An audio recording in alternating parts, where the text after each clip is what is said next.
Bismillahirrahmanirrahim. Assalamualaikum warahmatullahi wabarakatuh. Okey. Waalaikumsalam warahmatullahi wabarakatuh. Kita bersama dengan dua orang panel yang hebat sangat hari ini. Dan sebelum tu saya kenalkan diri saya sebagai moderator, saya Nurin Fauzah binti Jasmi dan saya merupakan moderator kepada podcast Let's Talk hari ini. Okey. Jadi hari ini saya mengenalkan panel saya yang pertama, iaitu Ustaz Muhammad Iqbal yang sekarang ni sedang mengambil kos PhD Arabic and Islamic Studies di Universidad Autónoma de Madrid di negara Madrid, Spain. Dan beliau mengambil study ni selama 3 tahun ya Ustaz? Ya, 3 atau 4 tahun ya. Oh ya, 3 tahun. Dan Ustaz juga di Madrid itu sebagai guru mengaji dan juga pendakwah ke masyarakat Indonesia di Madrid. Ya, sikit-sikit lah. Okey. Dan seterusnya panel kita yang kedua merupakan Nik Ihtisham Majdah binti Nik Razi yang sedang melanjutkan pelajaran dalam Master Forensic Science di Teesside University di negara Middlesbrough, United Kingdom. Dan tempoh pembelajaran ni selama tahun ni Kak Nik? InsyaAllah setahun je. Okey. Dan selain belajar full time, Kak Nik juga melakukan menjadi part time course advisor university dan juga volunteer guru mengaji di Middlesbrough Mosque. Okay. Oh. Sebelum kita start lah untuk tajuk kita ni, iaitu tajuk podcast kita ni iaitu Raya Islamofobia dan Postgraduate Luar Negara. Nanti saya nak tanya Ustaz Iqbal lah. Boleh. Boleh ya? Sila saja. Ustaz, apa yang membuatkan Ustaz rasa nak sambung belajar di Madrid? Sebab Ustaz nak jumpa Cristiano Ronaldo ke? Ya, karena saya kan di Indonesia, di Yogyakarta pensyarah ya di Universitas Muhammadiyah Yogyakarta. Jadi kalau pensyarah itu dia kena mengupgrade level pendidikannya. Jadi ya kita kena mengambil program doktoral atau PhD. Ya mulanya saya memimpikan untuk mengambil PhD ini di Malaysia. Pernah coba juga, dia ada program beasiswa dari negara Indonesia, dari pemerintah Indonesia, namanya LPDP. Saya pernah mencoba ikut tes dan lain sebagainya, tapi belum ada rezeki di situ ya. Kemudian ketika saya menjadi pensyarah, kemudian ada ada peluang dan kesempatan untuk mengambil PhD. Awalnya masih di Malaysia, tapi ketika ada kesempatan ke Spain ya coba terbang ke Spain. Sebetulnya sama saja ya, di Malaysia atau di Spain pun level pendidikannya sama. Cuma mungkin kita ingin mendapatkan suasana dan pengalaman baru gitu kan di benua biru ya, di ada gitu. Dan memang sebelumnya juga saya sejak saya semasa di pondok pesantren dulu memang sudah ngefans atau suka penyokong Real Madrid. Jadi alhamdulillah dengan mimpi menjadi penyokong, alhamdulillah Allah memberikan kesempatan ke sini gitu. Alhamdulillah, Masya Allah. Alhamdulillah. Ustaz Iqbal ni sebenarnya suka belajarnya di luar negara kan? Dulu apa degree-nya ya? Apa di mana Ustaz? Oh iya, waktu kita yang bachelor S1-nya di Tripoli, Libya ya. Di Libya. Memang ada mendapatkan beasiswa di sana. Kemudian masternya atau S2-nya sebetulnya diterima pun di Libya untuk melanjutkan S2 ya. Tapi karena saya mendapatkan beasiswa di University Gadjah Mada, UGM, Universitas Gadjah Mada di Yogyakarta, beasiswa, jadi saya mencoba lah. Karena Timur Tengah sudah ya, saya pengen mencoba belajar atau kuliah di negara sendiri. Tapi S3-nya saya pengen keluar lagi gitu. dan alhamdulillah tercapai. Alhamdulillah, Masya Allah. Hebat sekali Ustaz. Ya, Okay. alhamdulillah ya. Alhamdulillah. Okay, terusnya saya mau tanya, jadi Indonesia pula dengan Kak Nik. Tak apa, kan Nurin biasa itu kan tengok sinetron Indonesia. Ya, biasa Ustaz.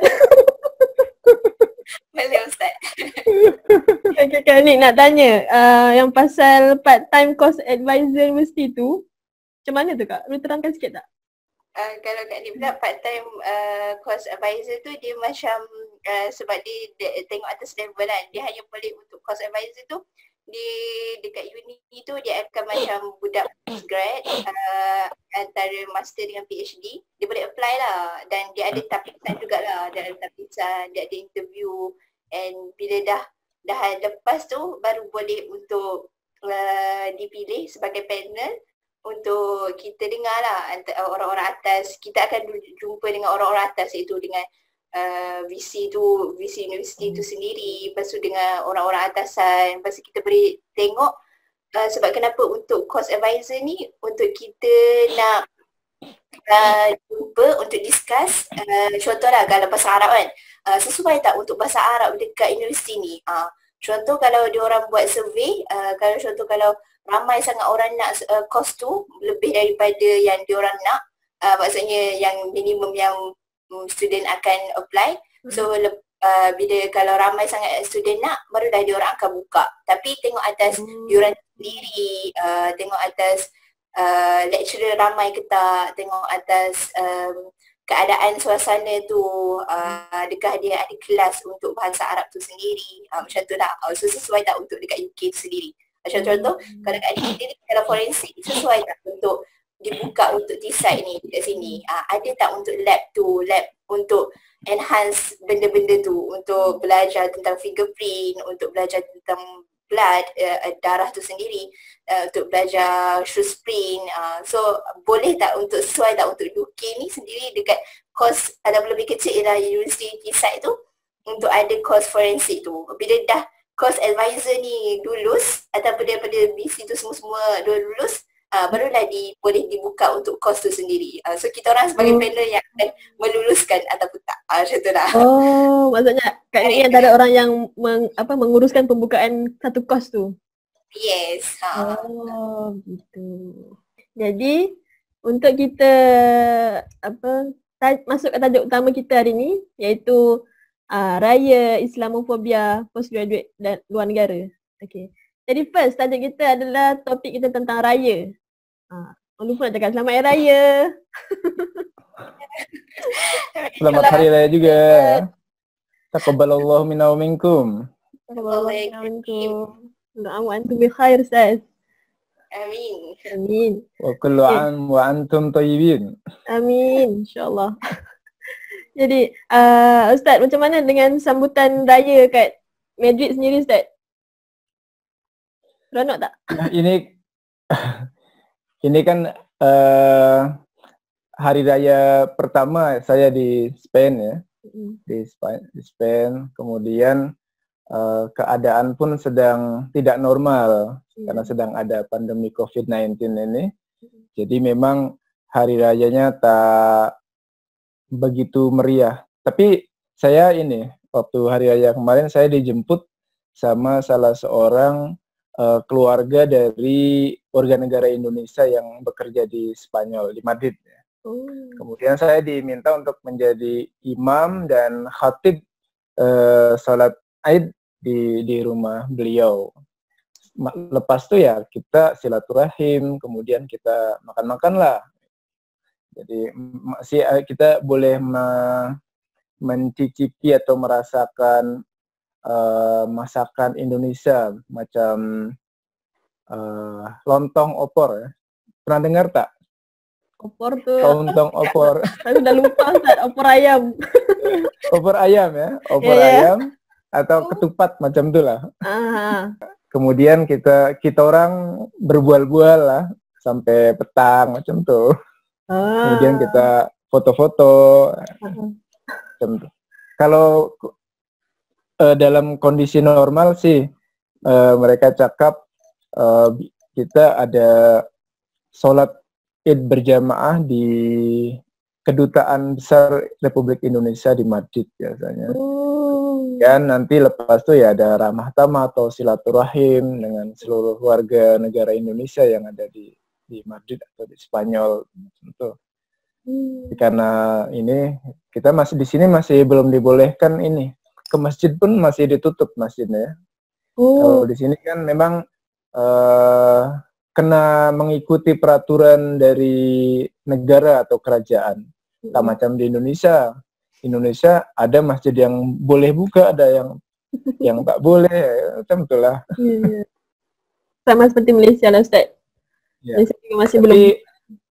hari raya di sini saya tak boleh beli baju baru lagi. Tak apalah, Ustaz. Nanti saya post. Oke. Boleh ya di post. Boleh. Baju itu, baju tudung. Baju kurung ya. Baju kurung. Kenapa Ustaz baju kurung kepada Ustaz? Baju Melayu lah. Apa? Kan nanti saya jual lagi di sini. Okay. Kalau Kak Nik pula macam mana sambutan raya kat UK? Okay, kalau Kak Nik pula, Alhamdulillah memang persadukan macam kalau dekat orang akan post tentang selamat Hari Raya dan perantauan kan. So macam perhatian macam wow, bestnya raya dekat perantauan kan, macam tu lah. So macam mana nak rasa suasana tu kan. So masa bila dapat rasa tahun ni sebenarnya macam sedih juga sebab tak ramai sangat yang ada dekat UK. Kebanyakannya dah balik utama pandemik sekarang kan. So tapi Alhamdulillah tetap lagi meriah lah sebabnya kebetulan dekat sini ada juga orang-orang Malaysia dekat sini and kita orang pergi dekat aunty yang orang Malaysia juga dekat sini and Alhamdulillah juga dekat Middlesbrough ni dia macam ada 2 masjid. So macam orang cakap lah kalau nak tengok orang Islam dekat kawasan tu tengok masjid dia. So kalau masjid tu banyak, so maksudnya insyaAllah ada komuniti Islam lah. So dekat sini, dekat Middlesbrough ni Kak Nik boleh cakap ialah macam Kelantan lah kot. Sebab dia macam sangat-sangat macam Islami sangat. Macam ada orang-orang Muslim dekat sini. Lepas tu kebetulan ada mak angkat juga. So ada 2-3 orang mak angkat. Berapa orang. So macam dia orang ajak lah pergi ke rumah dia orang. Pergi and makan. Maksud kita kenal lah culture dia orang. Oh so ni lah makanan orang Turki. So ni orang Mesir. So ni makanan orang Pakistan. So macam walaupun pandemik tapi kita orang macam masih lagi bahagia lah juga. Tapi bila call dengan family tu dia macam nak menangis tapi dia orang macam buat macam tak nak bagi menangis. So macam okay sana. So macam okay. Allah, kesian ni Kak Nik. Okay lah. Kalau raya tu makan apa Kak? Kalau kat rumah lain-lain tu? Antara okay, kalau maksudnya raya dekat UK ke dekat Malaysia? Kat UK. Kat UK. Kalau dekat UK, rumah kita orang first buat rendang, rendang. Lepas tu dengan budak-budak Malaysia lah. So Alhamdulillah kebetulan ada budak macam usrah macam tu lah. So macam ada budak-budak usrah. So kita orang macam masak sekali and solat hari raya sekali. And masa hari raya tu Kak Nik dah tanya Baba Kak Nik macam boleh ke nak baca khutbah kan sebagai perempuan lah. Masa Baba Kak Nik asyik cakap lah just jangan make sure dekat dalam rumah tu tak ada lelaki sebab takut bila ada lelaki so kalau kita jadi imam dia akan jadi macam kes Aminah Wadud lah macam tu. So and tak ada lelaki masa Alhamdulillah lah. Lepas kita orang solat hari raya bersama and baca khutbah sikit Kak Nik macam cubalah apply apa kita amalan sunnah lah. So macam cubalah apply sebab sebelum ni hari raya akan raya dekat solat hari raya dekat taman. Sangat cantik lah suasana tu. And dekat rumah-rumah lain tu memang sangat best lah. And makanan Turki tak ingat makanan negara-negara lain. Tapi dia setakat gambar lah. Oh dia ni semua nice. Kononnya. Tapi kalau biasa kat Kelantan makanan raya apa Kak? Kalau Kak Nik sendiri rumah kita orang setiap hari raya kena ada sate kot. Oh sate. Dia tak ada makanan tradisional macam setiap kalau family kat ni sendiri memang anak-anak macam anak-anak mama sendiri memang kena masak setiap orang, kena masak lah. So masak bagi hidangkan lah. So macam tak, tapi sate tu wajib. Macam tu. Banyak lah lawak Kak. Tapi mungkin setiap orang lah dia macam tapi adalah kena masak sikit. Macam tu. Kalau di Indonesia sendiri Ustaz, makanan hari raya tu apa? Di Indonesia banyak, ada ya tadi opor ayam, kemudian ketupat, kemudian ada yang juga masak rendang, kemudian kue-kue itu banyak ya, kue dan buih ya, kalau kata Upin Ipin tuh. Kue dan buih Ustaz. Kue dan buih ya, kue dan buih ya, oke. Kue-kuean banyak kan di masakan Nusantara Indonesia itu kan banyak sekali dan bervariasi. Jadi tiap-tiap daerah pun atau kawasan pun akan berbeza gitu. Macam benar. Ada masakan di Jawa, Pulau Jawa ya masakan Jawa. Jawa pun nanti ada Jawa Sunda, Jawa Tengah gitu. Jawa Timur tuh nanti masakannya berbeza-beza. Belum lagi Kalimantan, Aceh dan lain sebagainya. Jadi apalagi di Padang ya, di Sumatera itu, Sumatera Barat memang kan yang terkenal itu dengan rendang. Macam itu. Kita pun di Spanyol pun, di Spain pun pas malam takbir kita mengadakan ini takbiran bersama dengan melalui itu lewat Zoom ya, lewat Zoom. Jadi kita Perhimpunan Pelajar Indonesia membuat takbiran bersama melalui aplikasi Zoom. Kemudian juga ada tausiahnya kita mintakan dari seorang pelajar dari Yordania, Urdun. Kita mintakan, kemudian kita ada kulaimah atau apa namanya, kata sambutan. Kalau di Indonesia namanya kata sambutan dari Bapak Duta Besar Indonesia yang ada di Madrid. Jadi ya alhamdulillah, walaupun kita tak dapat berjumpa secara langsung, tapi kita dapat silaturahim secara virtual, secara online. Iya. Masya Allah, sekali ya Ustaz ya. Iya. Jadi kalau di mana ya, kalau Kak Nik tuh berayanya sama ibu-ibu angkatnya tuh kan. Tapi kalau Ustaz sendiri beraya tuh sama siapa di hari raya pertama tuh? Sama yang keluarga Indonesia tuh ya? Iya, sama keluarga Indonesia itu. Dan bukan hanya dia, ada juga dari keluarga lain yang datang ke rumah untuk ikut sholat bersama dan silaturahim di situ. Jadi karena kita kan tidak boleh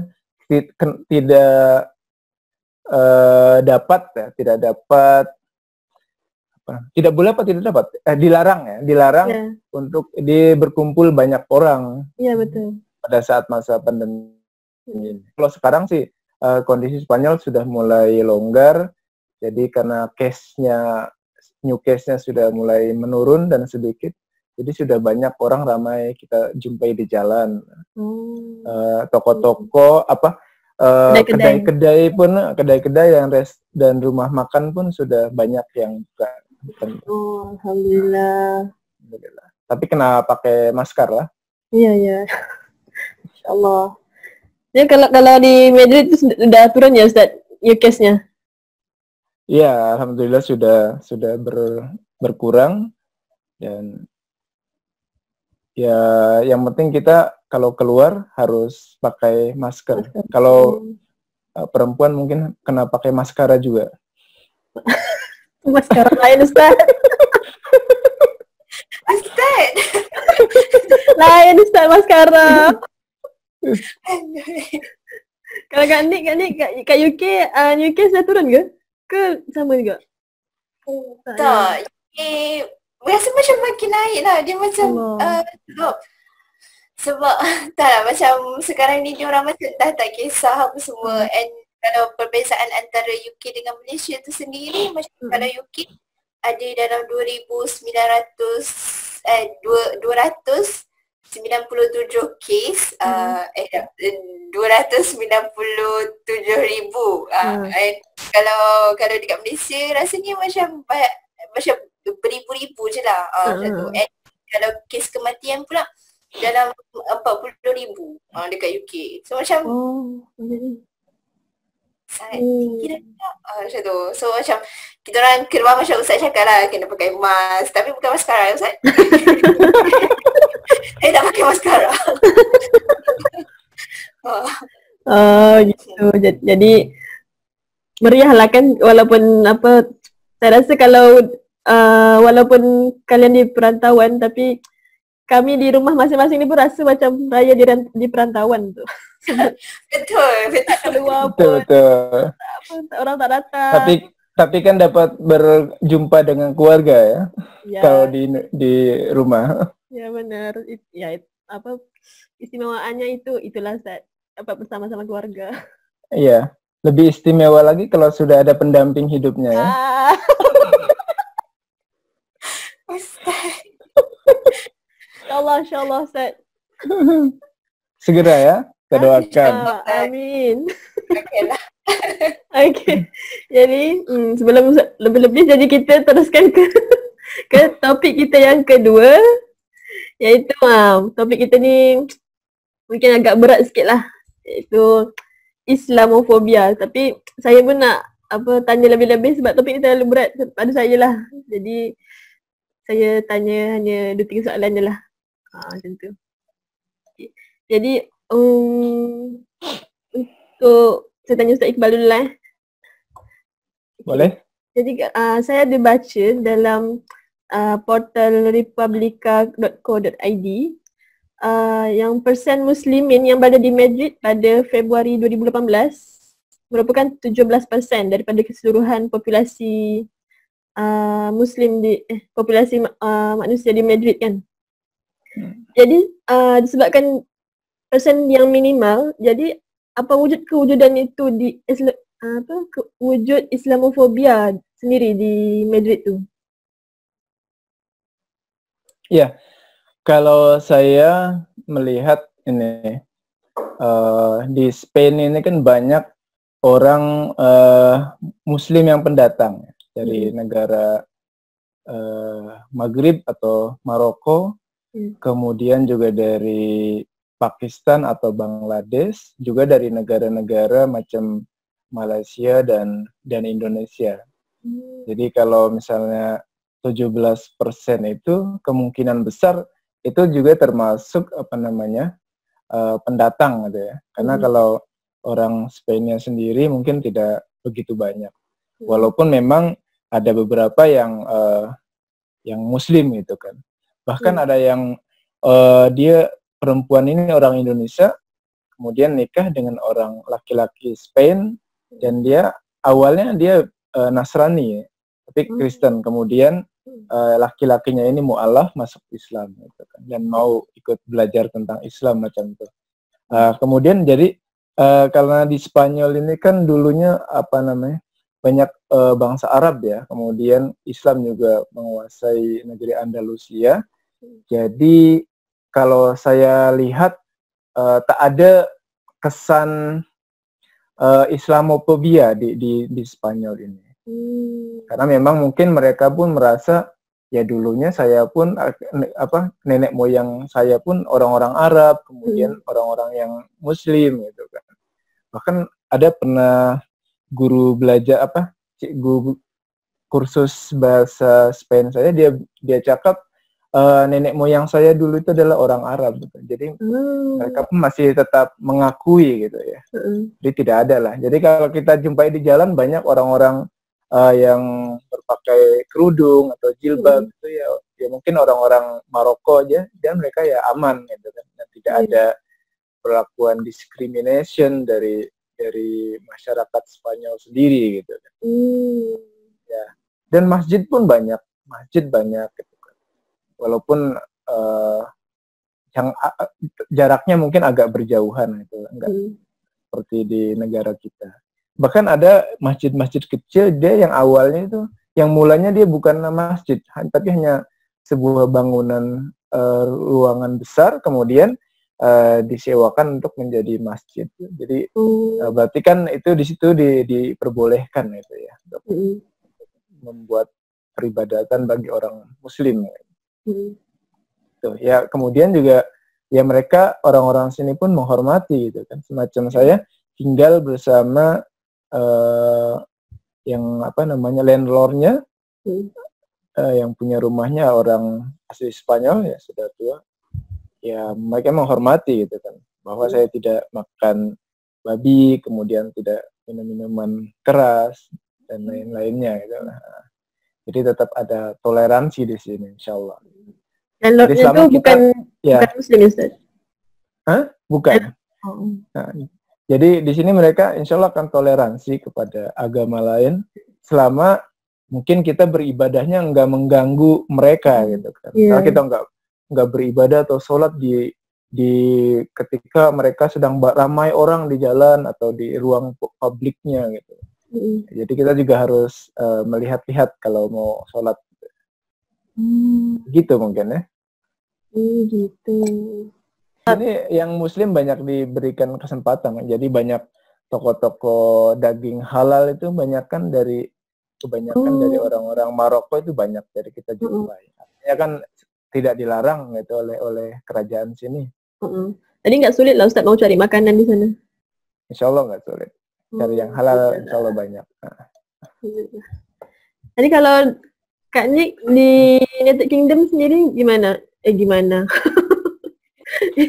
Macam mana Islamofobia tu? 2020 ni ada lagi Kak Islamofobia ni? Kalau Kak Nik sendiri dah kan, Alhamdulillah lah Allah yang Hafiz yang Muhaimin yang menjaga lah Kak Nik sendiri tak pernah lah untuk ada Islamofobia tu sendiri. Tapi pernah lah waktu tu mungkin sebab Ustaz ialah Ustaz lelaki kan, so tak nampak sangat macam kalau pakai kopiah nampaklah Muslim tu. So kami sebagai wanita ni kalau pakai tudung tu dah nampak kan itu ialah Muslim macam tu. So kebetulan waktu tu Kak Nik datang ni waktu tengah winter and waktu winter kalau dia orang antara waktu maghrib tu pukul 3, lepas tu waktu isyak pukul 5 petang. Pukul 5 petang tapi sangat gelap lah waktu tu. Dan tengah solat isyak dekat satu bilik yang gelap sebab macam tak nak lah macam orang take note kan kita tengah solat kan. So macam Ustaz cakap kita kena cari tempat yang sesuai untuk solat kan. So carilah dekat kelas and solat waktu tu. Lepas tu tiba-tiba macam ada seorang lelaki lah lalu. Lepas tu dia macam cakap, dia macam pelik lah macam ada kelibat yang tengah solat kan. So macam dia pun buka pintu. Lepas tu dia tanya, hey what are you doing? Banyak kali lah dia tanya macam tu. Lepas tu macam kita tengah solat isyak rakaat yang kedua. So macam lepas tu macam tengah niat, ya Allah tolonglah jangan dia tarik. Sebab macam kita tak nak terbatas solat tu kan. So dia macam so macam dia keep tanya macam tu. Lepas tu dia pun ada kebetulan ada seorang perempuan lalu. Lepas tu dia panggil perempuan tu macam, hey look at her, what she doing right now. Lepas tu perempuan tu macam cakap lah, dia cakap she is Muslim, she is praying to her God macam tu. Dia tengah solat and dia tengah solat untuk Tuhan dia. Lepas tu dia macam okay, lepas tu dia macam tak puas hati lah, macam kita tak menjawab soalan dia kan macam tu. And lepas beberapa saat kemudian lepas tu dia pun balik, dia pergilah. Macam Alhamdulillah tak ada orang terganggu lah. Lepas tu Kak Nik cerita lah benda ni dekat Abang Ipah lah. Sebab Abang Ipah pernah study kat UK kan. Lepas tu dia cakap benda tu bukannya Islamofobia lah, tu ialah ignorance. Ignorance tu perbezaan ignorance dengan Islamofobia. Islamofobia ni memang tak boleh dengan Islam, dia tahu kita mungkin Islam. Tapi ignorance ni dia mungkin tak ada basic Islam yang dia tak tahu kita tengah solat. So mungkin asbab, so Abang Ipah cakap asbab kita tengah solat tu mungkin dia tengah mengkaji tentang Islam and dia masih Islam. Doakanlah insyaAllah. InsyaAllah. Dan untuk pengalaman kawan-kawan Kak Nik sendiri, pernah lah ada, mungkin tu ialah Islamofobia tu sendiri sebab dia pernah lalu. And macam ada orang cakap, tapi ni bukan tahun ni lah, tu beberapa tahun lepas. Macam bila lalu macam she has a bomb macam tu. Faham tak? Dia macam macam tu. So pasal ada yang cakap go back to your country macam tu. Tapi Alhamdulillah lah Kak Nik tak pernah sendiri melalui fasa tu. And kawan Kak Nik pernah tengah solat dekat train. Tapi waktu tu bukan dekat UK lah, dia tengah travel. tak pasti negara mana, dia tengah solat, and bila waktu dia solat tu dia pernah kena ludah dekat muka waktu tengah solat. So macam macam tu, Masya Allah. So macam kita orang sendiri dekat UK ni sendiri ada dia orang golongan mu'alaf lah. So ada yang sister circle. So ada seseorang tu macam pernah lah tanya, macam dia pernah tanya dekat seorang sister lah, and kat ni kita orang dengar sharing tu, dia cakap dia tanya, is it okay if I pray in the toilet? So macam why? Macam tu lah. But dia cakap it's so hard for me to pray in other place, sebab dekat surrounding rumah dia tu memang sangat-sangat susah untuk solat, kecuali dekat toilet je mak dia tak ada. So macam kalau kita sendiri kan sebagai orang Muslim, kita rasa macam aku senang je untuk solat, tapi kenapa aku susah sangat nak solat on time, nak apa semua. Tapi dia cuba untuk solat, and tempat yang dia boleh solat ialah dekat dalam toilet. Macam so syukurlah apa yang Allah hantarkan kita dekat dunia ni kan, dekat tempat yang sangat ada komuniti Islam, Indonesia, Malaysia. Alhamdulillah. Alhamdulillah. Macam tu. Habis penyelesaiannya dia solat kat mana juga? Itu sebab dia nak tanya pendapat lah, sebab kan sebab dia tempat solat dia kena tempat yang suci apa semua. So kita rasa just keep praying, and that hopefully that you are easy for you to pray. Pasal macam minta doa lah, sebab just itulah sebab macam dia kena cuba lari lah daripada parents dia untuk pindah ke rumah ke apa benda, just cuba bagi si dia untuk dia dipermudahkan untuk solat. Yang tanya ni mu'alaf lah. Yang tanya ni mu'alaf lah, baru untuk berjinak-jinak untuk solat, untuk mengenal Islam tu sendiri. So macam sedih lah macam kita, sebab kalau daripada Dr. Fadilah Kamsah pun sendiri pun dia ada buat dia punya survey kan. Orang Malaysia kat Malaysia sendiri untuk solat pun dalam 20% je yang betul-betul jaga solat. Yang 80% tu memang tak berapa nak jaga solat. So macam kalau kita rasa ya Allah akan tanya solat kita kan. So kita kena berdakwah dekat orang surrounding kita lah tu sendiri untuk mengingat tentang solat juga. So Islamophobia tu tak tahu lah, kalau kat ni sendiri kat UK memang kurang berbanding dengan US. Tapi dekat Middlesbrough, kat kawasan kat ni Alhamdulillah. So kat ni boleh cakap ialah masyarakat macam tu. So ada je komuniti tu sendiri. Alhamdulillah. Alhamdulillah. Jadi untuk yang mungkin sebagai tambahan information juga, saya kan tinggal atau duduk bersama orang Spain ya, dan dia bukan Muslim, tapi saya sholat pun tak masalah gitu. Macam ketika kita sedang tengah berbual-bual di ruang TV, kemudian saya cakap ke dia, sekejap ya, saya nak sembahyang terlebih dahulu. Kata dia, ya silakan tak apa. Bahkan saya di dalam bilik pun mengaji Al-Quran dengan suara yang agak keras, dia tak masalah gitu, tak apa, jadi tidak masalah. Kemudian juga kawan saya, dia ambil PhD di itu sejarah modern ya, sejarah modern. Profesornya tentunya dia tak boleh cakap Arab kan, karena dia hanya Inggris saja. Kemudian dia mempersilahkan kawan saya ini untuk sholat di ruangannya dia, di ruang kantornya profesornya itu. Jadi Masya Allah. Ya, nah kalau di kampus kan kita tak boleh sembarangan sholat itu, tak boleh nampak di hadapan umum atau publik macam itu.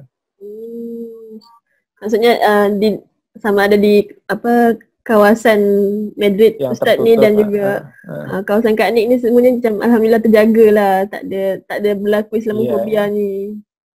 Ya, insyaAllah ya. InsyaAllah, alhamdulillah. Cuma kitanya saja sih memang yang komunitas muslimnya ini yang harus menjaga gitu kan. Karena terkadang di sini terutama yang orang-orang Arab dari Maroko itu mereka memberi kesan yang sedikit buruk ya di mata orang-orang Spain. Ada yang misalnya suka mengganggu orang lain, kemudian kemudian suka mabuk-mabukan, atau mungkin juga apa namanya, copet. Kalau di Malaysia apa ya, mencopet ya? Mencuri. Oh ya, mencuri mobil atau dompet macam itulah. Jadi ya kita yang Muslim harusnya kena memberi apa? Contoh yang baik. Image itu contoh yang baik di sini supaya tidak ada Islamofobia. Iya. Tentu. Betul. Alhamdulillah teman-teman saya masih dipelihara di dunia sana. Oke. Jadi kita bergeraklah ke topik kita yang ringan sikit. Okay. Ini topik yang last lah. Topik je yang last, bukan soalan yang last. Okay, jadi topik kita ni adalah postgraduate luar negara. Okay. Sebenarnya saya dengan beberapa kawan saya pernah lah sembang-sembang, pernah ngobrol sama barang mau melanjutkan postgraduate tu di luar negara.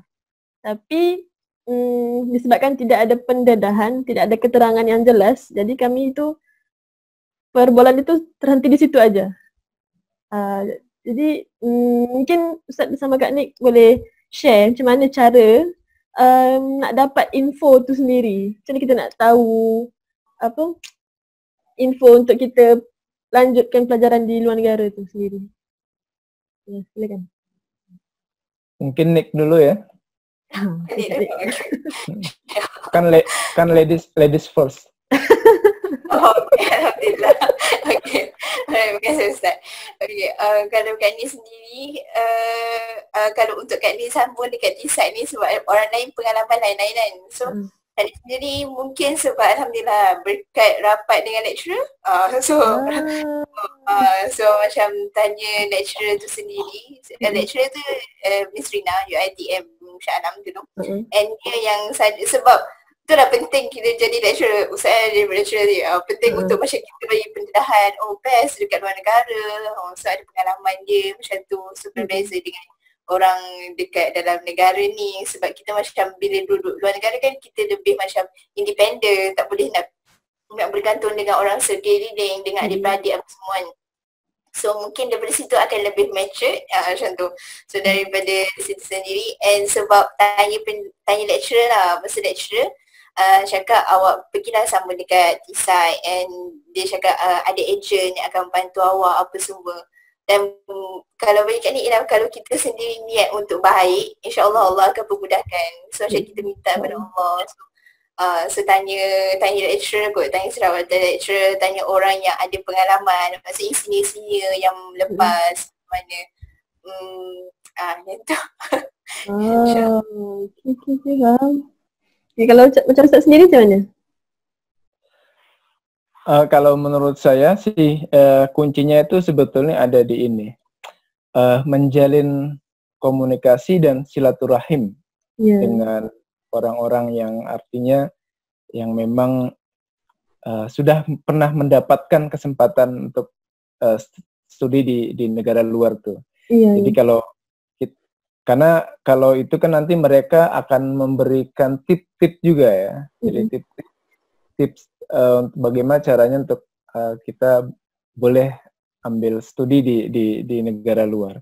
Kalau kita hanya membaca info-info saja kan dia hanya berita tapi tidak memberikan tipsnya. Iya, betul. Jadi memang silaturahim itu penting. Jadi yang mungkin awalnya mulanya kita tidak kenal gitu. Tapi ketika dikenalkan sama kawan kita gitu kan, dengan kawannya dia, itu kita bolehlah kita menjalin komunikasi yang intens.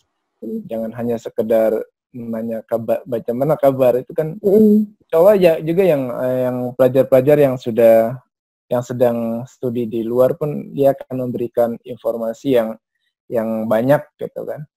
Dan juga tentunya kita kena mencoba berbagai macam kemungkinan, karena kalau istilahnya kan ada banyak jalan menuju Roma, kalau istilah pepatahnya macam itu. Kita mencoba dan jangan sampai kita takut gagal gitu kan. Macam saya dulu pernah mencoba untuk melanjutkan PhD ke Malaysia dengan ikut program LPDP itu yang beasiswa dari pemerintah atau kerajaan Indonesia, tapi saat itu gagal gitu. Gagal mungkin ya ada banyak faktor dan juga mungkin faktor keberuntungan juga kan. Tapi kan kita tetap optimis ya, jangan sampai ketika gagal udahlah saya mau bekerja saja atau mau menikah saja lah gitu ya. Atau boleh juga dengan misalnya gini ya, kita gagal kemudian kita menikah misalnya dengan seorang pensarah gitu. Iya. Jadi pensarahnya ini dia dapat tugas belajar atau studi di negara luar, nah otomatis nanti kita pun boleh ikut belajar. Oh, benar juga ya saya.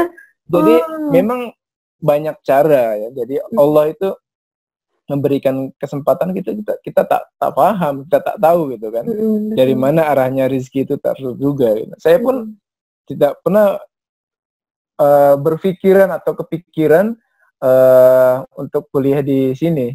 Hanya impian. Jadi impian itu kan adalah doa gitu. Iya.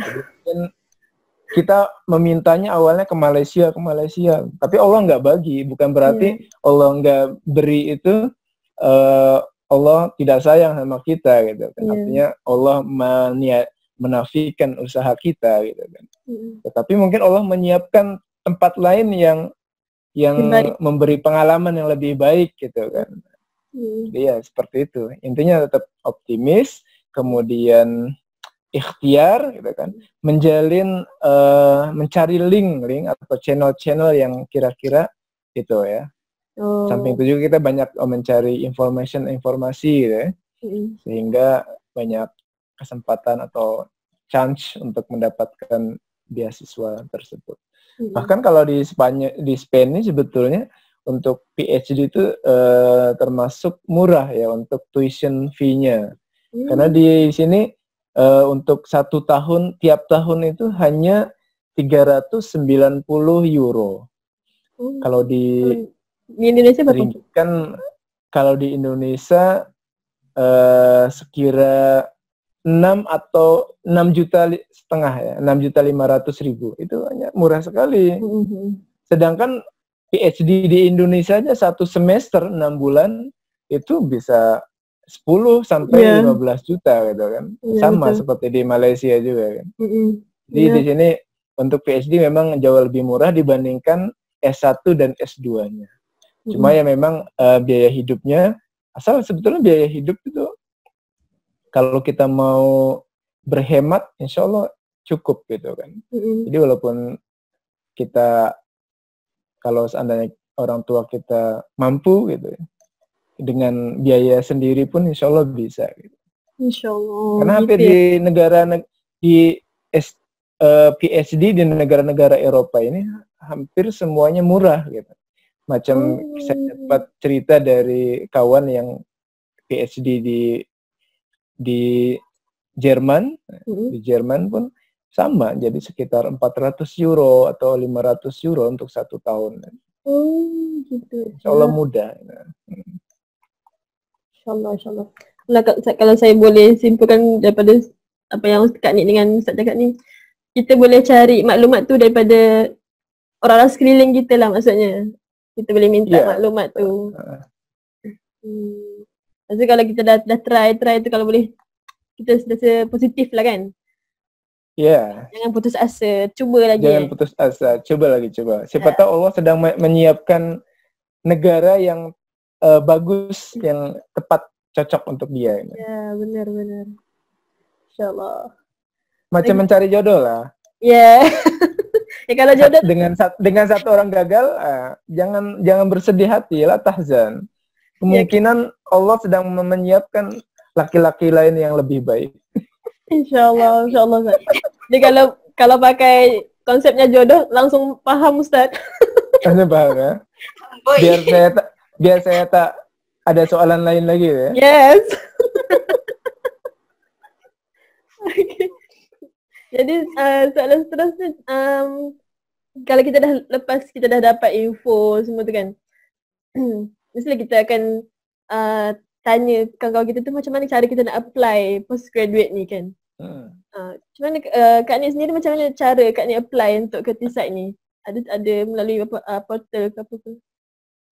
Okay, kalau Kak Nik sendiri sebab Kak Nik dah tanya lecturer yang first tu, so macam tanya lah dia macam mana nak apply apa semua. So sebab takut macam susah kan, sebab pernah je apply, sebab Kak Nik sendiri pun ada pengalaman lah.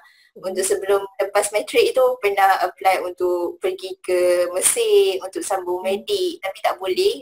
Waktu tu memang dah dapat offer tapi tak boleh sebabnya Morsi dijatuhkan waktu tu, Perdana Menteri dia. Lepas tu presiden dia, lepas tu waktu yang lepas degree, waktu degree pula dapat tu kat Turki tu untuk dentist, tapi tak dapat pergi juga. Waktu tu macam ada konflik, ada gon akan dijatuhkan, so macam tak boleh juga pergi. So cuba dah, maksudnya pernah lah ada pengalaman untuk apply benda tu. So waktu degree ni macam nak juga untuk master, sebabnya niat untuk belajar overseas ni memang daripada sekolah rendah lagi, sebab memang surrounding adik-adik untuk memang ustaz lah, sebab ni sendiri ada 12 adik-adik, so most of the family memang separuh daripada family tu belajar overseas. So macam kalau boleh kita pun nak belajar overseas lah, so daripada sekolah rendah lagi. So waktu lepas habis degree tu memang nak juga semua master dekat overseas lah kalau boleh kan. So bila tanya lecturer Miss Rina ni, and Miss cakap awak boleh je guna agent, awak tak perlu lah macam susah untuk sambung, untuk cuba-cuba apply apa semua kan. And agent yang Kak Nik guna ialah AUG lah. Sebab agent ni dia bagus sebab ini dia free je. So macam kita takut bila agent ni macam mesti akan bayar banyak-banyak semua benda kan. And dia cakap free je, and dia akan dapat commission daripada universiti, bukannya daripada kita. So macam okay. And kena tanya orang-orang ramai lah. So jangan pernah bagi Kak Nik lah, moto Kak Nik lah, jangan pernah malu untuk bertanya. Macam tu. So macam kalau kita tak tahu apa benda, tanya je. Dia orang macam orang ni, dia akan bagi tahu untuk kita. Kalau kita je tak tanya. So macam kalau kita tanya, kita yang rugi sebenarnya. So jangan pernah lah malu untuk bertanya sesuatu benda yang kita rasa macam benda tu remeh, tapi sebenarnya benda tu akan menyebabkan perjalanan kita tersekat. Macam remeh untuk macam mana nak apply, tapi sedangkan tu ialah satu perjalanan untuk kita pergi ke negara tu. Macam tu. Betul. Kalau kita cakap nak apply tapi malu nak bertanya, diam je lah. Betul. Kalau Ustaz sendiri macam mana Ustaz apply ke Majid ni? Ya, jadi memang yang pertama itu harus kita tentukan ini dulu. Misal negara mana yang akan kita tuju ya. Misalnya kita ingin ke Mesir ya.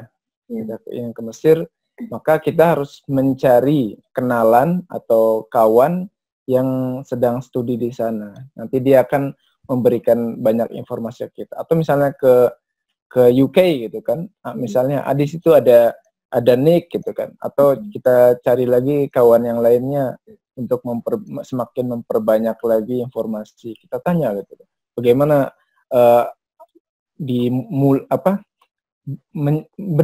bahasa Malaysia apa? Menjinakkan itu. memulai. Ya Ustaz. Memulai mencari kesempatan atau mulai apply-nya itu. Jadi, karena terkadang ada information yang kita tidak pahami. Seperti saya misalnya di Spain nih, di webnya atau di application-nya itu dia lebih banyak dengan menggunakan bahasa Spain ya, Espanyol. Jadi saya pun masih belum paham lagi. Nah, maka saya mencari informasinya dari teman yang memang dia sudah sedang studi di sini. Jadi dia bantu saya banyak gitu kan. Jadi dia bantu saya banyak. Jadi menjelaskan hal-hal yang sampai hal-hal yang terkecil atau yang remeh pun. Jadi insya Allah terbantukan, dan sehingga ini. Jadi kalau di Spain sendiri memang kita untuk PhD itu kita tidak boleh langsung mendaftar atau apply, tapi kita kena mencari atau menemukan profesor yang akan menjadi supervisor kita terlebih dahulu. Jadi kalau kita tengok ya di web jurusan atau program studinya, nah di situ kan dia ada daftar ada senarai ya, senarai pensyarahnya itu namanya, kemudian dia bidang penelitiannya apa gitu, kemudian emailnya apa gitu. Nanti kita terus kita cari, kita lihat profilnya, oh ini yang sesuai dengan bidang saya. Kemudian saya kirim bersurat ya, emailnya. Kemudian saya tanyakan, misalnya, tapi kita harus punya itu dulu. Saya punya proposal penyelidikan terlebih dahulu ya. Jadi, ada semacam 4 halaman itu saya tulis. Karena memang penyelidikan saya tentang studi bahasa Arab ya, atau sosiolinguistik, Arabic sosiolinguistik yang ada di negara Maroko. Saya cari itu kan profesornya. Itu pun sempat banyak, ada satu profesor saya email, kemudian dia balas itu bukan bidang saya, dia cakap macam tuh. Kemudian saya cari lagi, coba emailkan lagi ke profesor yang lainnya. Dia bilang boleh, tapi saya sudah full, jadi sudah full bimbingan, jadi sudah tidak boleh lagi sama universitas lebih membimbing pelajar lainnya. Gitu. Kemudian sampai akhirnya satu profesor itu pun ketika dia tidak boleh membimbing saya atau mengambil saya, dia akan menyarankan, memberi cadangan. Iya, memberi cadangan ke profesor lain. Coba hubungi profesor ini, emailnya ini gitu. Dia yang menghubungkan. Akhirnya ya ada profesor yang berminat dan mau atau bersedia untuk menjadi supervisor saya macam itu. Jadi memang setelah kita sudah mendapatkan persetujuan atau supervisor dan kita sudah mendapatkan sign-nya atau tanda tangannya, maka baru kita masukkan ke aplikasi untuk apply itu. Nah, jadi itu yang menjadi penguat untuk supaya kita diterima di university tersebut. Oh gitu. Maksudnya kita cari dosennya dulu, terus harus kita presentasikan dulu kita punya proposal itu dulu. Iya, kalau yang PhD seperti itu. Tapi kalau yang S2, yang master, saya rasa tak ya. Mungkin dia hanya meminta kita menyiapkan proposal penyelidikan saja. Gitu. Tapi untuk mencari profesornya itu mungkin kemudian. Oh gitu. Kalau Nurin kan sekarang S2 ya? Ya, S2. Alhamdulillah. IAIUM ya, insyaAllah ya. Semoga nanti... UITM. Oh, bukan di IAIM? Di IITM ya? Iya. Oh. IAIM itu Nuha, Ustaz. Oh, Nuha ya. Saya kira bareng dengan Nuha. Ya nanti semoga bisa PhD di luar ya. InsyaAllah, Ustaz. Amin. Doakanlah Ustaz yang terbaik. Iya, insyaAllah. InsyaAllah. Jadi memang pertama itu kita harus cari bidang kita apa gitu kan. Kemudian negara mana yang akan kita tuju. Kemudian kita cari web university-nya gitu kan. Jadi jangan hanya satu university, mungkin kita coba cari university lainnya yang ada di negara tersebut. Kayak saya pun coba apply atau coba email ke 3 university gitu. Tapi yang diterima, yang mendapatkan respon yang baik gitu, itu dari university yang sekarang saya sedang studi. Oh, maksudnya emailkan kepada 3 di Spain sendiri? Iya, memang di Spainnya ada beberapa university yang ada Arabic dan Islamic Studies-nya. Oh, begitu. Iya. Mulanya saya tidak menyangka atau mengira bahwa di Spain ada Arabic and Islamic Studies. Ternyata ada gitu. Yeah. Alhamdulillah.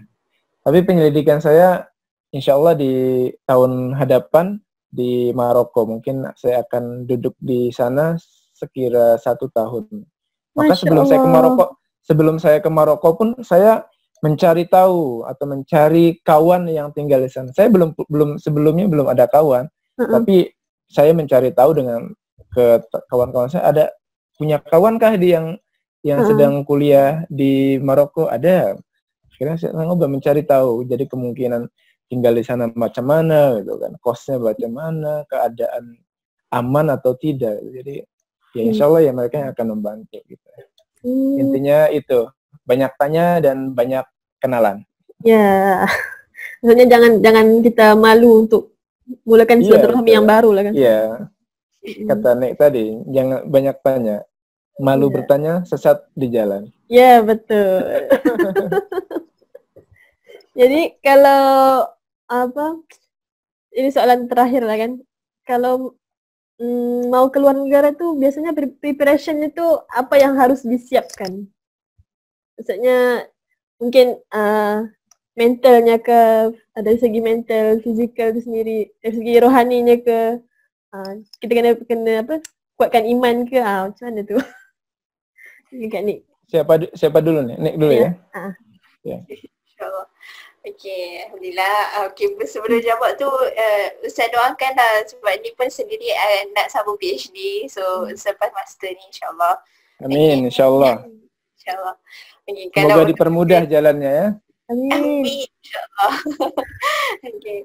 Kalau untuk persediaan fizikal dan mental sendiri memang sangat penting lah sebab waktu bila dapat apply tu macam okay, so bahagialah dah dapat ada position lah semua.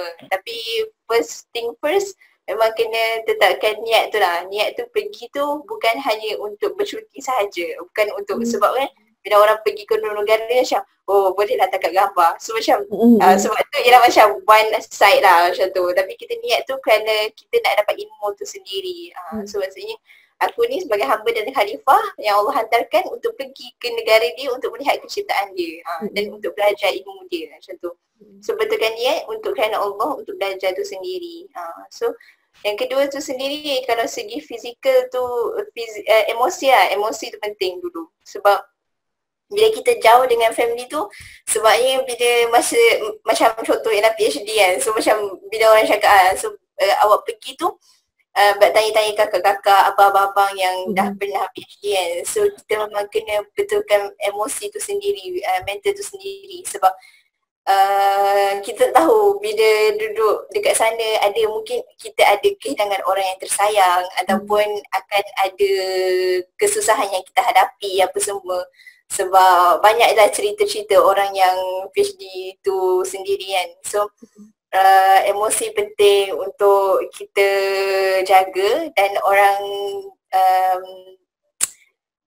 dan sebab before untuk Fly lah sebelum Nick Fly pun sendiri baru je 2 bulan sebelum untuk Nick Fly tu baru kehilangan Mama Nick. So macam sangat macam down, dia macam tak tahu nak fly ke tak apa semua. Tapi tu ada harapan Mama Nick sendirilah untuk sambung belajar dekat UK sebab Nick tak dapat master 2 tempat, iaitu 3 tempat dekat USM, UTHM dengan UK. And tanya pendapat Mama ni, tanya adik-beradik, istiqarah dengan istisyarah lah sendiri. Lepas tu bila Mama ni cakap pergi dekat UK je, waktu tu memang ada masalah dari segi pembiayaan lah untuk belajar keuangan apa semua sebab ni sendiri self-funded kan, kita tahu Ustaz dapat beasiswa apa benda, so macam so dari segi tu lah, so macam tapi bila dapat keizinan ibu bapa, dapat keizinan apa semua orang-orang sendiri ni pun sangat membantu. So emosi tu dah akan kena betul-betul prepared untuk kita dapat orang surrounding yang memang sangat-sangat baik. Sebab Mama sendiri pun bila pergi ke satu tempat dia cakap lah, so jangan pernah macam jangan pernah putus lah untuk baca doa, minta Allah hantarkan orang sekeliling yang sangat baik dan minta Allah untuk hadirkan orang-orang yang boleh membantu kita untuk mentaati perintah Allah. So maksudnya dari segi solat, puasa tak ada masalah lah tu sendiri. Lepas tu dari segi fizikal pula ialah kita memang kena tahulah macam mana kita kena kontak dengan mungkin media sosial, maksudnya Facebook ataupun Instagram apa, kita punya uni tu sendiri lah sebab kita nak tahu apa kita punya course macam mana untuk kita nak daftar apa semua dan makanan halal dan macam mana untuk kita nak daftar bank sebab bank tu penting sebab macam kita nak bayar yuran universiti tu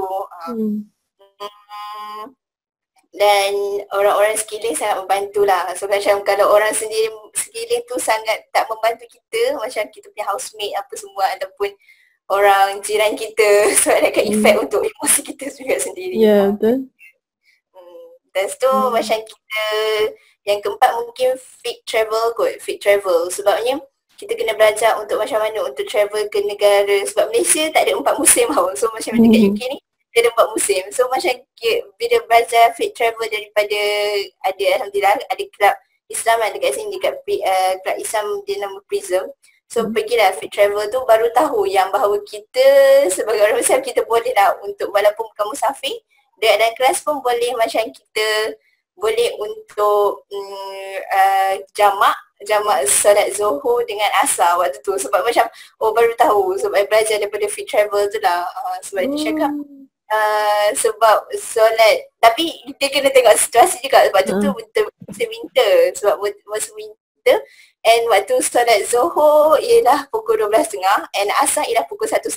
So macam cuba bayangkan kalau macam kita ada kelas ialah pukul 12 sampai pukul 2. So macam memang tak boleh nak buat apa So macam boleh untuk jamak. Waktu tu macam okey, baru tahu Ustaz, macam tu lah. So macam kita kena tahu dah keadaan yang sesuai. Yang boleh kita sesuai kita punya travel, kita macam mana untuk kita travel dan macam mana kita tutup solat dekat dalam train apa semua, sebab bukan negara Islam kan, susah untuk dapat jumpa masjid.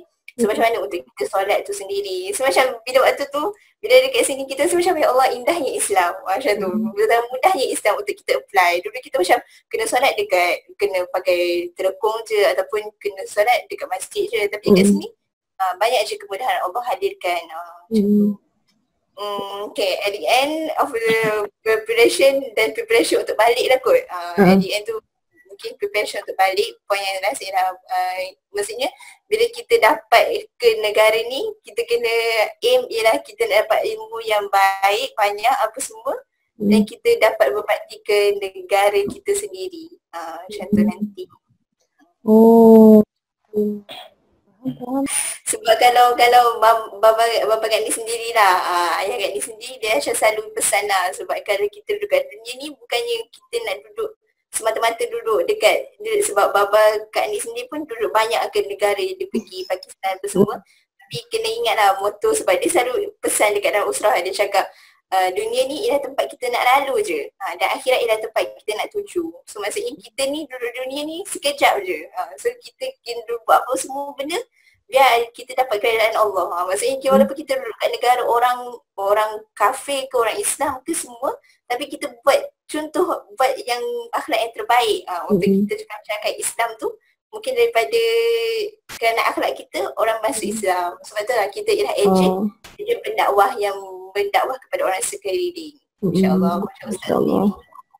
InsyaAllah. Nah maksudnya kat sini kita bila kita merantau ni mengajar kita, macam kita sebagai wanita ni solat tu tak semestinya terikat pada telekong sahaja kan. Maksudnya kita sendiri harus keluar tu berpakaian dengan ready untuk solat kan. Jadi kalau macam Ustaz sendiri, macam mana Ustaz preparation yang Ustaz lakukan? Kalau saya sendiri memang hampir sama sih dengan yang dicakapkan oleh Nick tadi ya.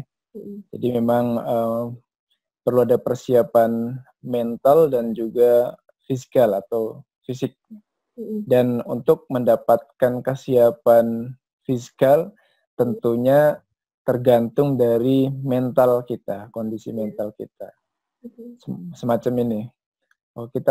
Kalau kita berpikiran, nanti kalau tinggal di negara Eropa, kemudian di sana kan puasanya paling sekitar 17 jam atau ada yang 19 jam itu kan. Nanti saya bagaimana, nanti akan sakit. Atau mungkin berpikiran di sana kan sangat dingin sekali, khawatir nanti saya mudah sakit. Ini kan kalau dia ini sudah berarti mental dia sudah down terlebih dahulu. Tapi kalau seandainya dia memiliki mental yang kuat dan selalu berpikiran, saya pasti akan bisa adaptation gitu ya. Maka itu nanti fisik pun akan ikut menyesuaikan. Seperti kita puasa ya. Di Indonesia mungkin atau di Malaysia puasa 12 jam itu kan. Itu pun sudah terasa berat. Tapi kalau kita sudah terbiasa dan menyikapinya dengan mental yang kuat, maka itu tidak seberapa gitu. Ketika kita tinggal di Eropa misalnya, kemudian ternyata di sini puasanya 17 jam atau 19 jam. Karena mental kita kuat, maka itu tidak menjadi masalah gitu kan. Tidak apa-apa gitu. Karena fisik kita sudah dikuatkan dengan mental dan sugesti kita gitu kan. Dan ketika musim dingin pun kita akan menyesuaikan. Jadi nggak masalah. Ternyata orang lain pun, yang orang-orang Indonesia lainnya ternyata bisa kok gitu kan. Tinggal di negara yang dingin, yang puasanya lama, mengapa saya enggak gitu kan. Maka yang paling utama adalah jadi kita berusaha menjadi pribadi yang kuat terlebih dahulu gitu kan. Jangan menjadi pribadi yang manja gitu. Kalau manja itu childish. Jadi supaya kita jangan selalu bergantung pada orang lain, apalagi pada orang tua. Itu intinya. Kalau sudah seperti itu, kita dalam kondisi apapun kita akan bisa mengatasinya, kita akan bisa mencari solusinya, dan kita akan bisa beradaptasi dengannya gitu kan. Jadi memang persiapan itu sangat penting tentang mental. Kalau sudah mental dan fisik kita sudah kuat, insya Allah apapun itu kita akan bisa mencarikan solusinya. Dan kita insya Allah akan bisa berpikiran positif, gitu, berpikir positif, kemudian kita insya Allah akan bisa berkreasi. Maka orang yang sudah mentalnya kuat gitu kan, kemudian fisiknya kuat, ketika dia kuliah atau studi di negara luar, misalnya dia mengalami kekurangan biaya atau dalam hal keuangan, nah dia mungkin bisa mencari sambil bekerja gitu kan, dan mentalnya yang kuat, fisiknya yang kuat, dan juga dia punya keinginan dan tidak malu bertanya dan menjalin silaturahim dengan orang-orang lain, maka dia akan mendapatkannya gitu kan. Dan jadi permasalahan biaya tadi atau keuangan tidak akan menjadi masalah bagi orang yang mentalnya kuat gitu kan. Jadi itu persiapannya. Kemudian juga ya tentunya secara keilmuan juga harus dikuatkan gitu kan. Jangan sampai kita hanya sekedar punya keinginan saja, tetapi secara keilmuannya kita tidak mengimbanginya. Maka yang paling pertama ya tentunya masalah bahasa. Kalau kita misalnya mau ke UK, maka bahasa Inggris kita harus diperkuat. Kalau kita mau ke negara Arab, ke Timur Tengah, ya bahasa Arab kita harus diperkuat. Karena dengan modal bahasa atau modal ilmu itu yang akan memudahkan kita ketika kita tinggal dan studi di negara tersebut gitu kan. Itu apalagi ya. Tapi benar Ustaz, mengenai mental itu sendiri. Saya sendiri itu hari mau ke internship di Yogyakarta kan. Sejujurnya saya ini manja. Saya tidak pernah jauh daripada ibu bapa saya. Saya tidak boleh duduk di asrama, di hostel kan. Karena saya itu homesick saya. Tapi manja tak apa kan? Kan ada itu ada peribahasa. Manjada wajada.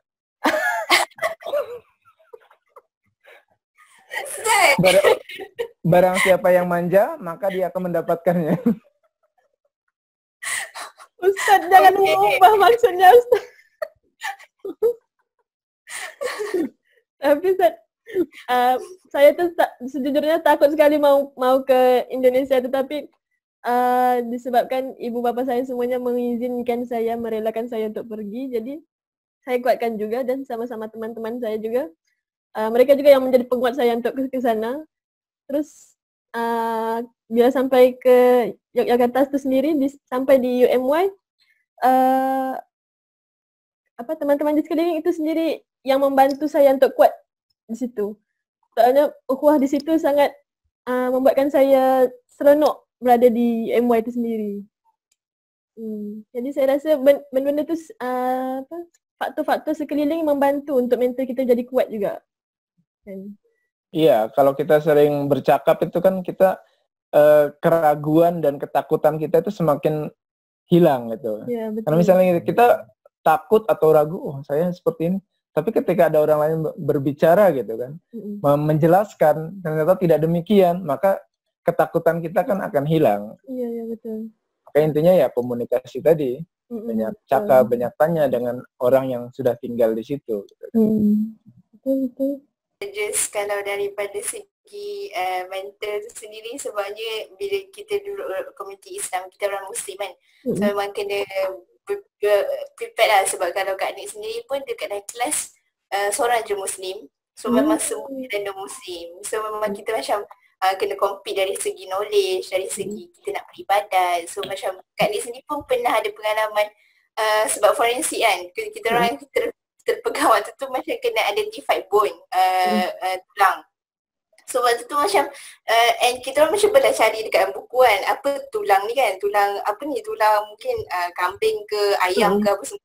Lepas tu at the end kita orang rasa macam fishy sebab possible dia antara sheep ataupun khinzir. So macam tu. So macam Kak ni rasa sebab alhamdulillah lah time tu tengah pakai glove.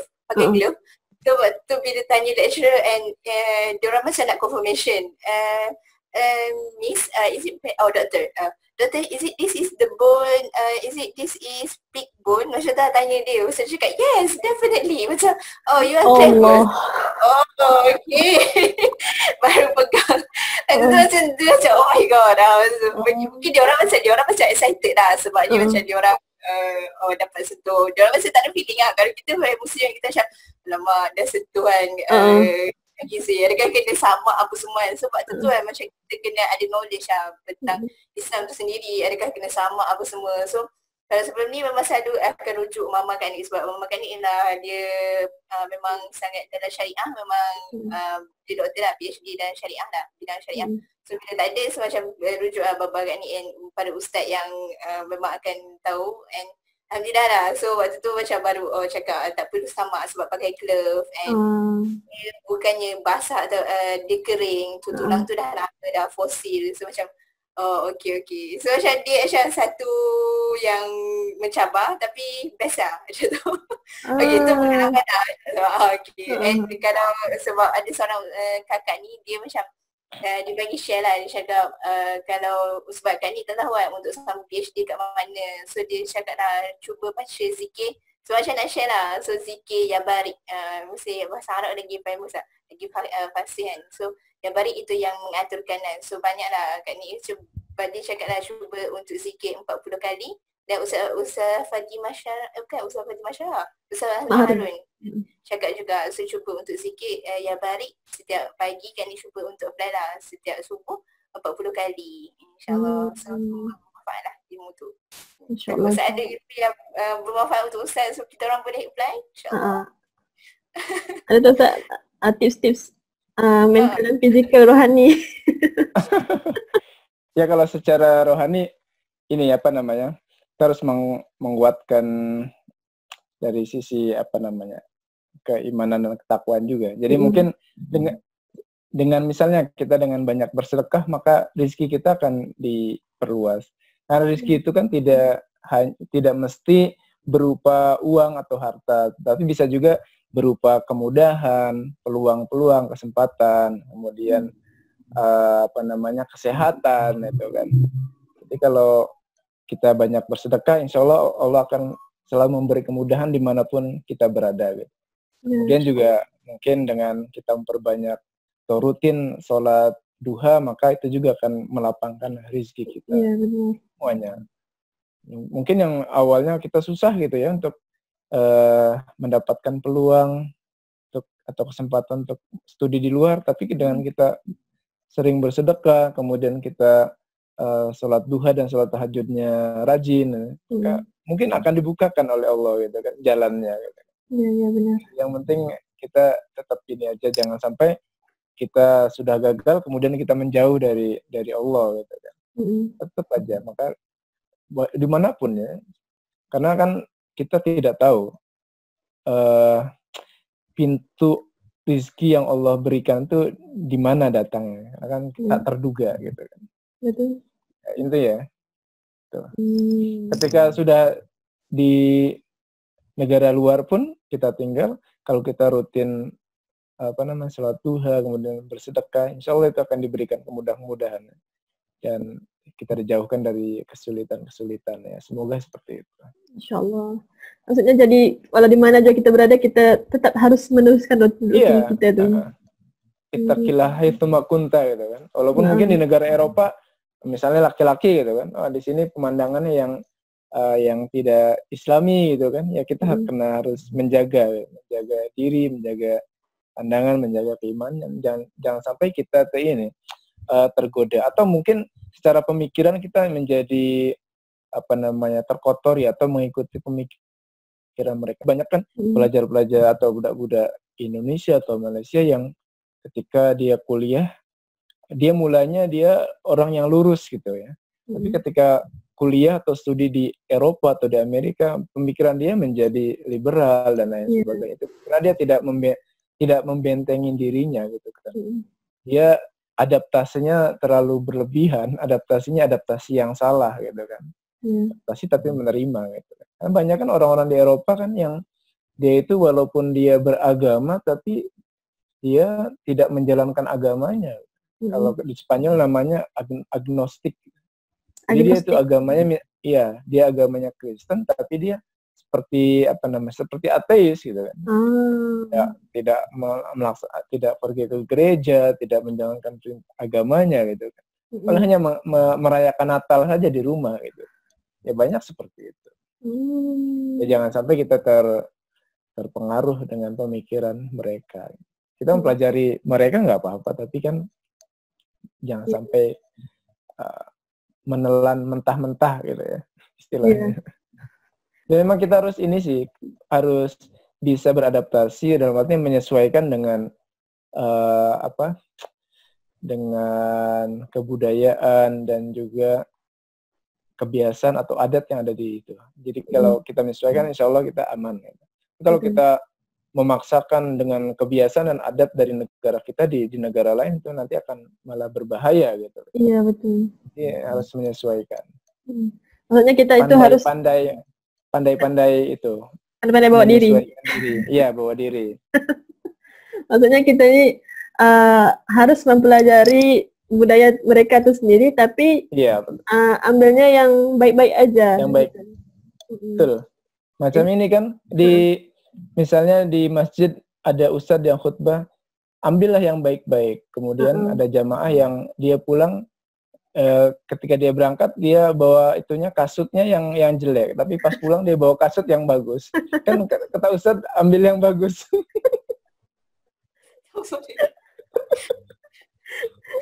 Contoh yang tidak baik ya. Contoh yang tidak baik. Oke, jadi kalau saya boleh simpulkan kat sini, maksudnya kita punya yang penting kita kena pandai berkomunikasi, jangan malu, kita kena tambahkan ilmu kita kena kuatkan mental kita, walau macam mana pun apa yang kita hadapi, kalau mental kita kuat, segala macam pun kita dapat solusinya sendiri. Ya, intinya harus bekerja keras gitu kan. Kita bersakit-sakit dahulu.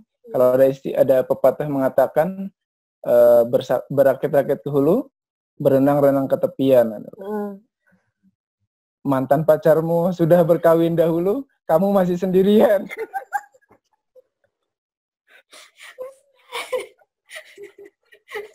Ustaz, asalnya tuh beda kan? Maksudnya berlainan Ustaz. Tapi kan Nik, peribahasa itu ada ya di tepi jalan di IMY itu, di apa? Di Jakarta itu ada. Oh, okey. Oh. Okay, jadi dan macam Kak Nik cakap sendiri tadi, kita sendiri kena betulkan niat untuk kita datang ke negara orang ni kan. Kita tak boleh datang tu dengan niat yang sekadar nak main-main je sebenarnya. Tapi sebenarnya kita datang tu nak belajar. Takut nanti kalau kita niat tu nak berjalan je, nak wisata je, takut ilmu yang kita nak cari tu pun tak masuk. Apalah.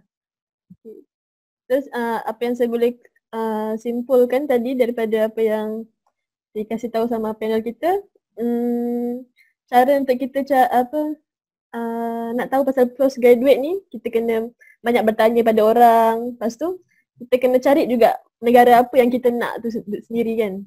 Kita kena cari dulu negara apa yang kita nak pergi. Lepas tu kos apa yang kita nak pergi.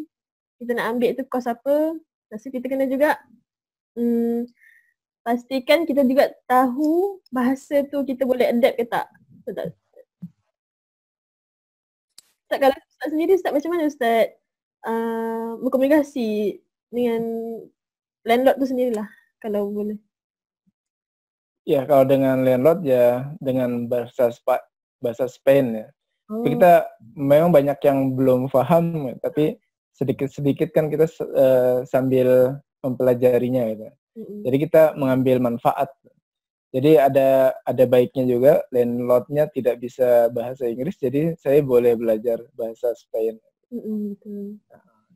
Karena kalau untuk di aplikasi di kampus, sistem yang ketika kita upload